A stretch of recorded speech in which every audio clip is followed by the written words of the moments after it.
I'm in the big leagues, told her don't miss me. Ballin' like Houston, ayy, feeling like Whitney. I need a bag, bruh, send it through quickly. I'm making hits, dog, like I'm in the big leagues. Told him that I gotta go, dog. I'm riding the road, y'all. I think that I'm back in my bag now, so I need that go, y'all. What up, guys? Welcome to my channel. I'm Anthony TV. If you're new to the channel, I gotta give you a round of applause, man. We gotta give it to you. And I already lit the candle, by the way. Yo, somebody said that these candle brands need to give me a sponsorship, and I agree with you. Listen, Bath and Body Works, holla at me, man. Let's make it happen.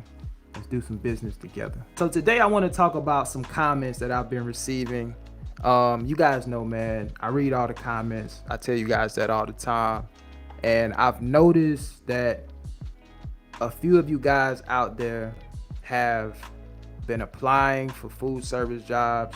You guys are pretty much fresh out of CDL school, so you have little to no experience, and you haven't been having any luck with these food service companies. Well, today I'm going to give you 2 reasons why you're not getting hired for these companies. Now, it doesn't mean that these are the only reasons as to why you're not landing these jobs, but I'm just going to give you 2 reasons as to why you're not getting hired. But there's still some light at the end of the tunnel, but we'll get to that towards the end. So let's go ahead and dive into it, man. So if you guys know anything about food service is just like many other trucking jobs out there. We have a busy season and a slow season.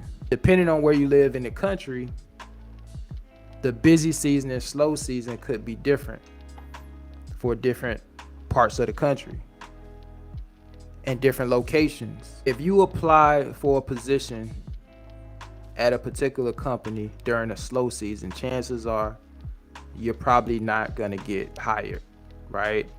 Companies generally don't do too much hiring during the slow season unless, you know, you have some unforeseen circumstances. You may have some guys quit, or maybe some people get hurt and, you know, they become short-staffed, or situations like that can occur to where they may have some hiring going on. But for the most part, in general, they don't do a whole lot of hiring during the slow season. And let me say this, it's not the whole company. It may just be that location. All right, so that's number 1. The season could be a slow season. Second reason is simple. They went with somebody more qualified. So you got to understand, as a new CDL driver, when you guys apply for these positions, I made a short video about this yesterday, but you guys have to understand that you're competing with people who have experience. Some may not have experience like yourself, or may not have a lot of experience, but I guarantee you there are some seasoned guys that are in that candidate pool of people that have experience. So think about it. If I'm a manager for a company and I have 2 applications on my desk, one has 5 years of experience, one candidate, right? The other candidate is fresh out of CDL school. Which one you think I'm gonna pay the most attention to? The one with the most experience, especially if he already has experience in food service. So I'm gonna feel more comfortable going with the person who is seasoned and who has the driving experience. And if he has food service experience on top of that, that's a no-brainer for a manager. And that's coming from somebody who used to be a manager. For those of you who don't know, I worked for Krispy Kreme for 15 years in the transportation department. So I was over the route drivers, right? I was managing route drivers. Anytime I was hiring for driving positions and I'm checking out those applications, I'm filtering through, looking at the experience will definitely put you ahead of some guys or some people who may not have the experience. Because if a manager can just plug and play, that's what we're going to do. This is what I would say to you. Don't put all your eggs in one basket. If you have a particular company that you want to work for and you've applied for that company and the company didn't hire you, they sent that email to you telling you that they decided to go with another candidate or whatever the case may be, don't get discouraged. You have to keep applying, right? Keep submitting those applications, as many as you can. The more applications that you submit, the more your chances of getting hired increases. In addition to that, I need you guys to expect to get a call back from every job that you apply to. Anytime you fill out that application, I need you guys to already expect that you're going to get a call back from that employer. You may not get a call back from that employer, but I need you guys to have the mindset that you're going to receive that call, so that mentally you prepared when you get that phone call from the recruiter and they want to speak to you. I'm thinking about the 5 P's. Proper preparation prevents poor performance. So I know, you guys are applying for a trucking job, which is not like your normal blue collar job. It's a little bit different. It's not an office job. You don't have to necessarily dress up in a suit and tie or anything like that when you go to these interviews, but you do want to be presentable. You do want to look the part. You do want to look professional. And so all of these type of things is something that you need to be on top of, and you need to be ready whenever you do get the opportunity to speak with a recruiter, or you have the opportunity to get that interview. You guys want to be ready. You stay ready, you don't have to get ready.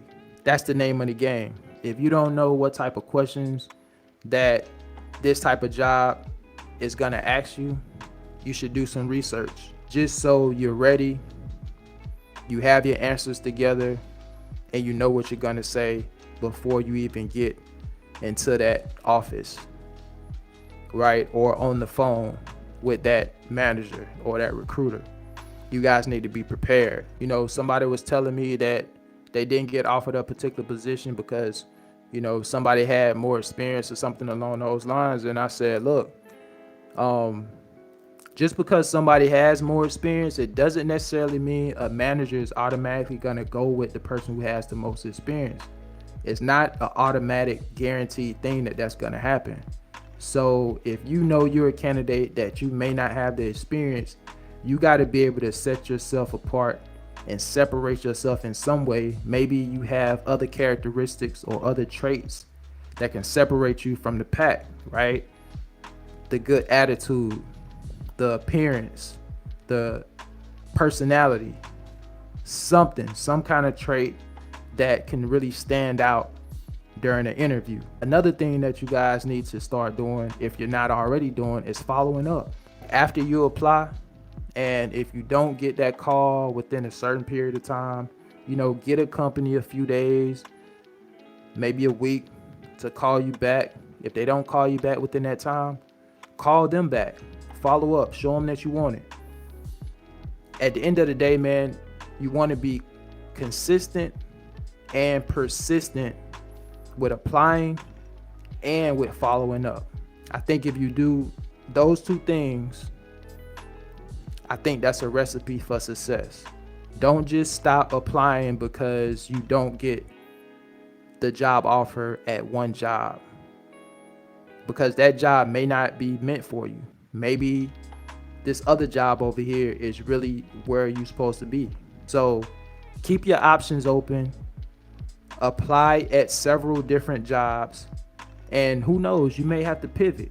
You may have to go OTR. I seen one guy post a video, another YouTuber. He applied for Cisco. The Cisco job didn't work out. I believe he applied for multiple trucking jobs, and none of those jobs panned out. So now he's going OTR. You know, he didn't want to go OTR, but I think he's been, you know, looking for a job now for a few months. And OTR was like the worst case scenario. And so now he's OTR. And his plan is to do OTR to get his experience up and then come back and try again to find a local job. So, you know, that may also be an option for some of you guys out there.